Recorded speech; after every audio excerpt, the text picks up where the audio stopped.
Hello bachcho, let's read this question. The question says Rydberg constant R has a dimension of L minus 1. Which of the following can represent the dimensionally correct formula for R? तो यहाँ पे जो हमारे की concept होगा that will be की concept यहाँ पे हमारा होगा डायमेंशनल एनालिसिस. Dimensional analysis. तो अब देखते हैं हमें क्वेश्चन में क्या दिया हुआ है. तो हमें क्वेश्चन ने बोल रखा है कि रिडबर्ग्स कांस्टेंट जो होता है उसकी डायमेंशन हमें दे रखी है L माइनस 1. ठीक है, और हमें बताना है कि इन जो हमें चार ऑप्शंस दे रखे हैं इनमें से कौन सा डायमेंशनली करेक्ट होगा R के लिए. मतलब अगर हम इन सब के डायमेंशंस को सॉल्व करने बैठेंगे तो किसका डायमेंशन L माइनस 1 के इक्वल आएगा, यानी कि रिडबर्ग्स कांस्टेंट के डायमेंशन के इक्वल आएगा.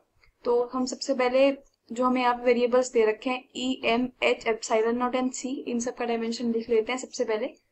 तो E यहाँ पे हमारा है चार्ज, एंड चार्ज होता है हमारा I इंटू T.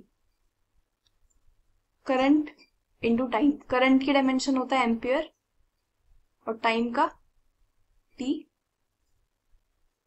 तो यहां से हमारी जो चार्ज है उसका डायमेंशन आ गया हमारे पास AT. ठीक है, तो हमारे यहाँ पर सबसे पहले हमने E का डायमेंशन निकाल लिया. नेक्स्ट हमें M दे रखा है. M यहाँ पे मास रिप्रेजेंट कर रहा है, तो मास का डायमेंशन हमारे पास कैपिटल M होता है. तो मास का हो गया डायमेंशन कैपिटल M. नेक्स्ट हमें दे रखा है H. H यहाँ पे क्या रिप्रेजेंट कर रहा है? H इज, लिख देते हैं प्लैंक्स कांस्टेंट. प्लैंक्स कांस्टेंट का फॉर्मूला होता है E is equals to H nu, जिसमें प्लैंक्स कांस्टेंट आता है. This is energy is equals to H into frequency. Energy का डायमेंशन हमारे पास क्या होती है? ml2t माइनस 2, और फ्रीक्वेंसी क्या होती है हमारी? 1/t, यानी कि t माइनस 1. तो जो हमारे पास प्लैंक्स कांस्टेंट आएगा that will B E bye frequency. तो यहाँ पे अगर हम H की डायमेंशन लिखते हैं वो हो जाएगी एनर्जी की डायमेंशन अपॉन में फ्रीक्वेंसी की डायमेंशन. जब हम इसको सॉल्व करेंगे तो it will come out to be ml2t minus 1. तो यहाँ से हमारी प्लैंक्स कांस्टेंट की भी डायमेंशन आ गई. नेक्स्ट हमें कौन सा वेरिएबल दे रखा है? नेक्स्ट हमें दे रखा है एप्सिलॉन नॉट. तो एप्सिलॉन नॉट हमारे कौन से फॉर्मूले में आता है? सबसे पहले ये देखते हैं. F is equals to 1/4 pi epsilon naught Q1 Q2 by R square. तो यहाँ इस फॉर्मूले में हमारे पास हमारा एप्सिलॉन नॉट आता है. तो यहाँ से एप्सिलॉन नॉट को लेफ्ट हैंड साइड ले जाते हैं. तो यहाँ से हमारी एप्सिलॉन नॉट की डायमेंशन किसके इक्वल आ जाएगी? That will be equal to Q1 Q2. 4 pi हमारा कांस्टेंट है, तो हम इसकी ये डायमेंशन लेस होता है, तो हम इसके डायमेंशन को हटा देंगे यहाँ से. तो नीचे आएगा हमारे पास epsilon naught into epsilon naught. तो हमें लेफ्ट हैंड साइड ले गए, तो यहाँ से F आएगा लेफ्ट हैंड साइड से नीचे. तो यहाँ पे आ जाएगा F इंटू R स्क्वायर. तो इन सब की डायमेंशंस के इक्वल क्या आएगा? Epsilon naught. तो पहले हम इसको सॉल्व करते हैं. Q is again our charge, तो चार्ज की डायमेंशन थी A इंटू T, और यहाँ पे दो चार्ज हैं तो इनकी डायमेंशन हो जाएगी A स्क्वायर T स्क्वायर.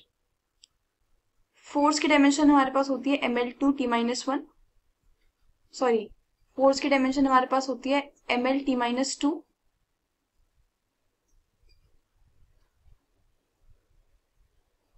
और R यहाँ पे L है, R का स्क्वायर यानी कि L का स्क्वायर. तो जब हम इसको फर्दर सॉल्व करेंगे तो एप्सिलॉन नॉट की जो डायमेंशन हमारे पास आएगी यहाँ say that will B m minus 1 L minus 3 A की पावर 2 एंड T की पावर. तो यहाँ से हमारी एप्सिलॉन नॉट की भी डायमेंशन आ गई. नेक्स्ट वेरिएबल जो हमें दे रखा है दैट इज C. C क्या होता है? C is speed of light. Speed of light, speed यानी कि डिस्टेंस बाय टाइम. तो स्पीड की डायमेंशन हमारे पास आ जाएगी L by T. L by T, and हम इसको लिख सकते हैं L T minus one also. तो सबसे पहले हमने काम ये करा है कि हमने जो भी सारे वेरिएबल्स हमें क्वेश्चंस में दे रखे हैं उन सब की सबसे पहले हमने डायमेंशन निकाल ली। अब हम एक एक करके सॉल्व करते हैं। सबसे पहले हम ऑप्शन ए को देखते हैं। तो ऑप्शन ए में हमें दे रखा है e की power 2m by 8h square epsilon naught की पावर 3 एंड c। तो e की डायमेंशन हमने निकाली थी, e की डायमेंशन हमने निकाली थी अभी 80। तो 80 का स्क्वायर, m की dimension capital M by 8, dimensionless होता है क्योंकि वो एक कांस्टेंट है। h की डायमेंशन भी हमने अभी निकाली थी, that is m l 2 t minus 1, इसका स्क्वायर करते हैं। एप्सिलॉन नॉट की डायमेंशन क्या निकाली थी हमने, m माइनस 1 l माइनस 3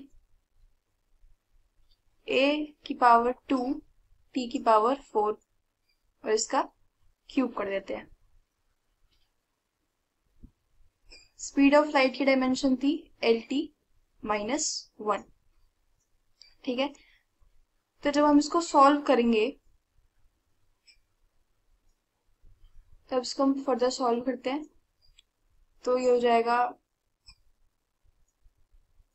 ए square T square m upon m की यहाँ पे पावर -3 है और यहाँ पे +2 है, तो हो जाएगी -1।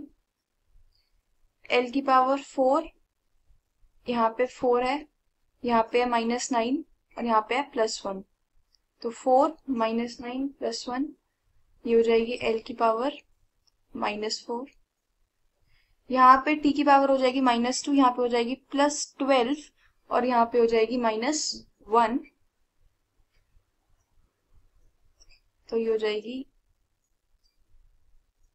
t की पावर -9। a की पावर नीचे हमें दे रखी है 6।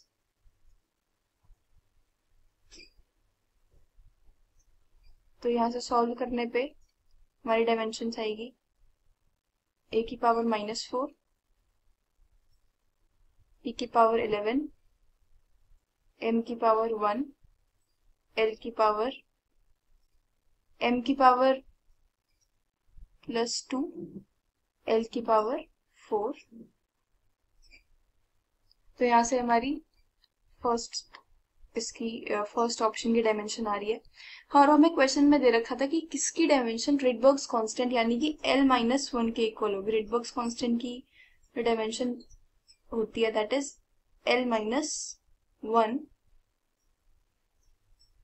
तो इसकी डायमेंशन तो l-1 के इक्वल नहीं आ रही है, तो यानी कि ये ऑप्शन हमारा इनकरेक्ट है। हम ऑप्शन नंबर बी को देखते हैं। Option number B is e की power 4 into m by 8 h square epsilon naught c square.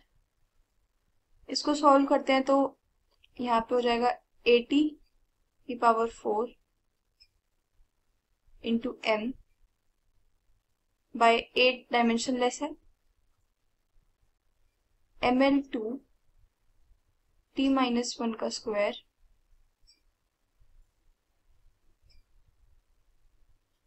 m minus 1 l minus 3 a की पावर 2 t की पावर 4, ये एप्सिलॉन नॉट की डायमेंशन है, और l t माइनस 1 इसका स्क्वायर। तो यहाँ पे जब हम सॉल्व करेंगे तो ये डायमेंशन भी हमारी l-1 यानी कि रिडबर्ग्स कांस्टेंट के इक्वल नहीं आ रही है, तो यानी कि ये ऑप्शन भी हमारा गलत है। हम सी ऑप्शन को देखते हैं। सी ऑप्शन इज e की पावर 3 m की power 2 upon 8h square epsilon naught square by c। इसको हम सॉल्व जब हम करते हैं 80 पावर 3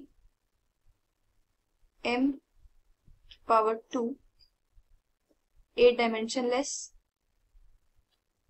ml2 t-1 की पावर 2 m-1 l-3 a की पावर 2 t की पावर 4 का स्क्वायर c यानी कि lt-1।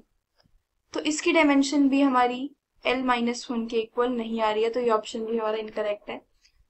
लास्ट ऑप्शन देखते हैं।